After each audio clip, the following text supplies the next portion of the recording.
자, 오늘 영상의 주제를 말씀드리겠습니다. 독서는 좋다고 생각을 하죠. 그래서 책을 많이 읽게 하는 게 부모님들의 소원이기도 하고, 그런데 저는 항상 독서를 많이 하지 말라고 했죠. 오늘 그 대표적인 케이스 하나를 들고 와서 왜 독서를 함부로 하면 안 되는지에 대해서 말씀드려보겠습니다. 자, 이분은 너무나 프로필이 화려해서 간단하게만 읽어드릴게요. 하버드에서 박사 과정을 통과했고 MIT에서도 박사를 따고 MIT의 교수가 되고 다시 하버드 교수가 된 사람. 전 세계에서 영향력 있는 심리학자이자 인지과학자이며 미국 심리학협회, 미국 국립과학학술원, 영국 왕립연구소, 인지뇌과학협회, 국제신경정신병학회 등등에서 상을 받았고 올해의 인문주의자, 세계 100대 사상가, 세계에서 가장 영향력 있는 백인, 세계 100대 지식인 등에 선정된 이 사람 누구일까요?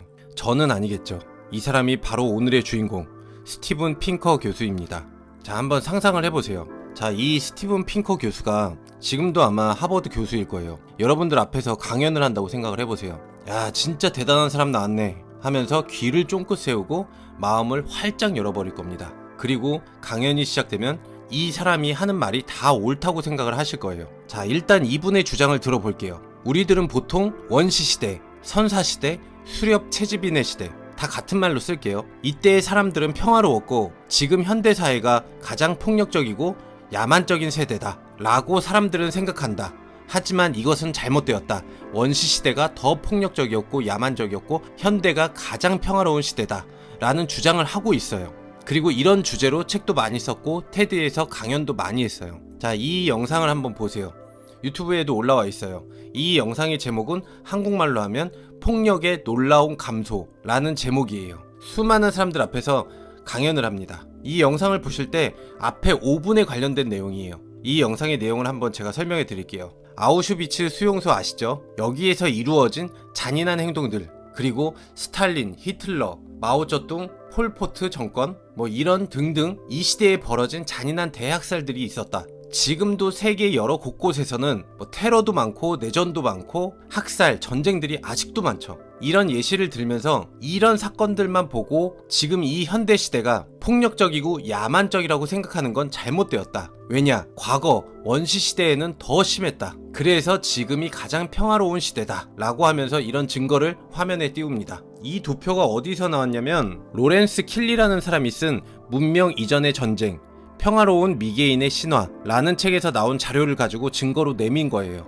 이 표가 뜻하는 게 뭐냐면 원시시대와 같은 약탈경제나 수렵 채집 사회에서 전쟁으로 사망한 남성들의 사망률을 보여주는 도표예요. 이 연구가 아마 1975년도에 실행이 되었을 텐데 그때 당시에 원시시대 문화를 그대로 보존하고 있는 7개의 집단에 들어가서 생활을 하면서 조사했다는 그 자료들을 가지고 나온 거예요. 그러니까 지금보다 원시시대 문화가 더 많은 남성들이 전쟁으로 인해서 죽는다 라고 주장을 하죠. 이 표를 한번 보세요. 맨 위에서부터 어마어마하잖아요. 그리고 맨 밑에 자료가 20세기에 미국과 유럽에서 전쟁으로 죽은 남성들의 사망률을 나타내는 도표예요. 이 정도 비율밖에 안 된대요. 간장. 동작그만 밑장빼기냐? 이 자료 자체가 근거 자체가 안 됩니다. 근거로 써먹을 수도 없어요. 왜냐? 네가 하버드 교수한테 어떻게 대드냐 이럴 수도 있는데 잘 들어보세요. 지금 원시시대 문화에 대해서 지금 얘기를 하는 거잖아요. 원시시대 문화를 구분짓는 가장 큰 특징은 즉각 보상이라는 특징이에요. 이 개념이 바로 원시시대 수렵 채집인의 문화예요. 자, 즉각 보상이 무슨 말이냐고 하면 나무에 과일이 열렸어. 바나나가 열리고 사과가 열려. 그럼 그거를 바로 손으로 잡아서 먹는 거. 즉각 보상이죠. 그리고 동물이 뛰어다녀. 그걸 잡아서 먹는 거. 물고기를 손으로 잡아서 먹는 거. 이런 것들이 즉각 보상이에요. 자연에서 나온 그대로를 그냥 섭취하는 거. 그러니까 원시시대 문화는 노동이란 개념이 들어가면 안 되는 거예요. 그냥 거죽대기 걸쳐있고 농사 짓고 가축 기르고 옥수수 키우고 어떤 소유라는 개념이 있는 거. 이거는 농경 문화이지 원시시대 문화가 아니라는 거예요. 그냥 먹고 산다고 해서 다 원시시대 문화가 아니라는 거예요. 대충 무슨 말인지 좀 감이 오셨죠? 저 자료에서 나온 집단들이, 그러니까 저 데이터를 가져온 연구를 한 1975년도 이미 저 집단 안에는 선교사도 들어가 있고 총도 있었고 알루미늄으로 만든 배도 있었고 쌀, 옥수수, 가축 이런 거 기타 등등을 다 기르고 있었어요. 기르니까 소유의 개념이 있었고 노동이 들어간 거죠. 닭도 기르고 돼지도 기르고. 이게 무슨 원시시대 문화예요. 농경시대죠 이거는. 그러니까 저 표본들이 원시시대를 대표하는 집단이라고 볼 수가 없는 거예요. 그리고 저 중에 무릉긴족은 집단 간의 갈등이 거의 없었어요. 그리고 개부시족이라고 보일 거예요. 그 집단도 사망률이 높은 걸로 나오는데 전쟁하고 관련이 없는 높은 사망률이에요. 이 주장은 이런 것만 연구하는 인류 학자들이 주장하는 바예요. 개부시족 사이에서는 전쟁은 아주 드문 일이라고 보고를 하고 있어요. 이미. 나머지 집단들도 이게 전쟁으로 인해서 죽었냐, 이게 논쟁거리가 아직도 많아요. 저렇게 확정을 지을 수가 없어요. 가장 하이라이트는 뭐냐, 맨 마지막에 현대라고 하는 미국과 유럽의 전쟁으로 인한 남성 사망률이 아주 적게 표시가 돼 있죠. 그게 왜 그럴까요? 잘 한번 생각을 해보세요. 현대는 국가 대 국가, 이런 국가들의 전면전이에요. 온 나라가 전쟁을 해요. 그리고 동맹국 대 동맹국의 싸움이에요. 이렇게 나라 전체가 동원이 돼서 전쟁을 하는 거죠. 그런데 여기서 남자 비율만 따지는 게 무슨 의미냐고요. 일본에 핵폭탄을 2방 떨어뜨렸죠. 그리고 6.25도 있었고, 베트남 전쟁도 있었고, 중국, 인도, 아프리카, 이라크, 이스라엘, 르완다, 엘살바도르, 과테말라 등등 생각나는 것만 해도 이렇게 수많은데, 그리고 아프리카도 있죠. 일본에다가 핵폭탄을 떨어뜨리면은 남자 여자 할 거 없이 그냥 그 근방에 모든 사람들이 다 죽는데 남자 여자 가릴 게 뭐가 있어요. 야만성, 폭력성을 얘기하려고 하면은 사람이 몇 명 죽었냐를 따져야 하고, 오히려 전쟁이 많이 나고 학살이 감행되는 그런 것들은 통계에서 다 빼고 미국, 유럽만 지금 선정을 한 거죠. 미국 본토에 공격하는 나라가 몇이나 있을까요? 그것도 남성만. 이거 자체가 비교 대상 선정이 잘못된 거죠. 앞에서 말했던 수많은 전쟁들, 폭력, 학살 이런 것들은 미국, 유럽 빼고 나머지 나라들에서 수없이 많이 일어나고 있잖아요. 거긴 다 뺐죠. 그러니까 현대가 가장 평화롭다 라고 미국에 사는 하버드 교수가 그렇게 얘기를 하고 있는 거죠. 그렇게 정신 승리를 하고 있는 거죠. 자, 여기까지 들었을 때 어떠세요? 사실 내용 자체가 여러분한테는 별로 흥미로운 내용은 아닐 거예요. 그런데 이걸 알아야 돼요. 제가 이 근거를 왜 뽑았냐면은 세계에서 가장 권위 있는 분이잖아요. 저렇게 책도 많이 쓰고 테드 강연도 여러 번 찍고 세상의 다른 지식인들이 인정하는 백인에 뽑히는데, 그런 사람이 저렇게 왜곡시키는 거는 어떻게 생각하시나요? 과학자, 교수, 학자 이런 사람들도 결국 인지 편향적으로 관찰을 하고 있다는 겁니다. 다들 아실 거예요. 과학은 가설을 먼저 세우고 그 다음에 실험을 하고 그 다음에 이론이 성립하는지 보는 거죠. 이 과정에서 보고 싶은 것만 보는 거예요. 안 그럴 것 같죠? 저도 예전엔 그렇게 생각했어요. 에이, 과학자들이 뭐 멍청한 것도 아니고 어쩌다 한번 실수하는 거겠지. 이게 문제죠. 가설을 세울 때부터가 문제예요. 왜냐? 가설을 세운다는 것부터 자체가 자신은 이렇게 생각을 한다 라고 출발을 하는 거예요. 그리고 그에 맞는 실험을 하는 거고, 그리고 그것들이 아닌 데이터가 나왔어. 안 맞는 건 덮어버리는 거예요. 특히나 이분 전공, 심리학, 인지과학 이런 부분들이 확실히 그런 통계의 왜곡이 심해요. 여러분들이 심리학 실험을 어떻게 하는지 한번 보면은 까무러칠 거예요. 그 통계가 이렇게 나왔구나. 이런 내용들은 제가 다음에 또 한번 영상 찍을 거예요. 통계의 오류에 대해서. 자기들의 주장이 맞다고 하기에 급급해요. 생각을 해보세요. 10년을 연구하고 연구비를 갖다 썼는데 그 실험 데이터가 안 나왔어. 자기 이론이 안 맞다고 나왔어. 어떻게 할까요? 아, 이게 아니었네요 하고 끝낼 거예요? 어떻게든 그 자료를 뽑아내죠. 지금 자동차 회사, 정치인들도 똑같은 방법을 써요. 잘못을 인정하면 절대 안 돼요. 잘못을 인정하는 순간 자신은 모든 걸 잃어요.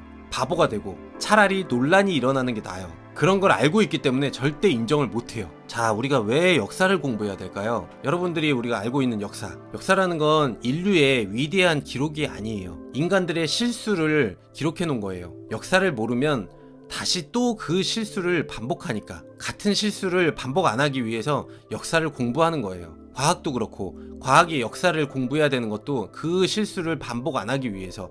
물리도 그렇고 수학도 그렇고 컴퓨터도 그렇고. 여러분들은 아직도 성공했다는 사람들한테 성공하는 방법을 배우고 싶나요? 합리적으로 생각했을 때 그게 맞는 방법 아닐까?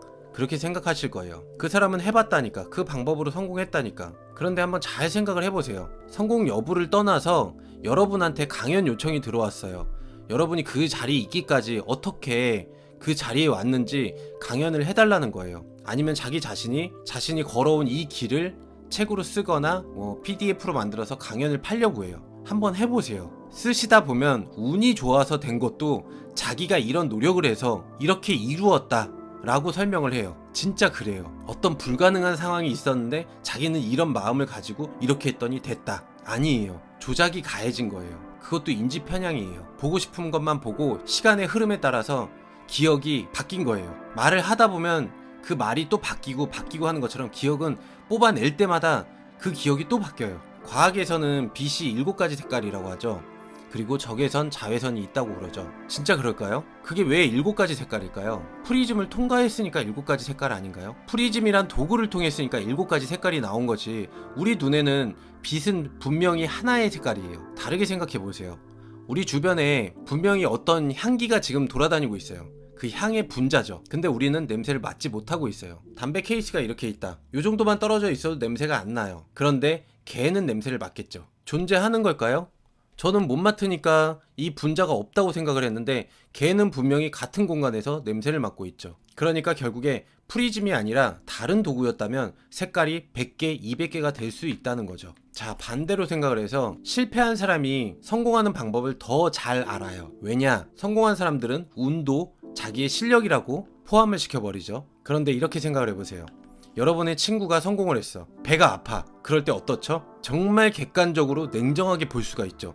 쟤는 부모님 덕이야. 그걸로 인해서 저 기회까지 잡은 거야. 아니면 운이 좋았어. 아니면 아는 사람이 도와줘서 인맥 때문에 저렇게 됐어. 실패한 사람이 더 잘 알아요. 객관적으로 냉정하게. 성공한 본인은 사실 객관적이지 못해요. 되게 주관적인 거예요. 자신이 성공했다고 성공하는 방법을 정확히 알고 있지 못해요. 왜곡이 돼 있어요. 그 사람이 뛰어나고 세심한 관찰자여야지 그나마 가능해요. 그런데 만약에 성공한 사람이 그런 자질도 갖추고 있었어. 세심하고 뛰어난 관찰자였어. 그렇다 해도 여러분한테 잘 가르쳐 줄 수 있을까요? 절대 아니에요. 마이클 조던이 만약에 감독을 했다고 그 팀을 1등을 시켰을까요? 아니죠. 히딩크가 메시나 마라도나보다 더 잘하는 선수였나요? 아니죠. 황영조, 이봉주, 이 사람들은 1등 마라토너였지만 그렇다고 반드시 1등 감독은 아니에요. 감독을 잘하는 사람, 가르치는 걸 잘하는 사람, 이런 사람들은 따로 있는 거죠. 황영조, 이봉주 옆에 있던 그 감독이죠. 이 감독은 1등은 못 해봤지만 선수를 잘 양성한 거죠.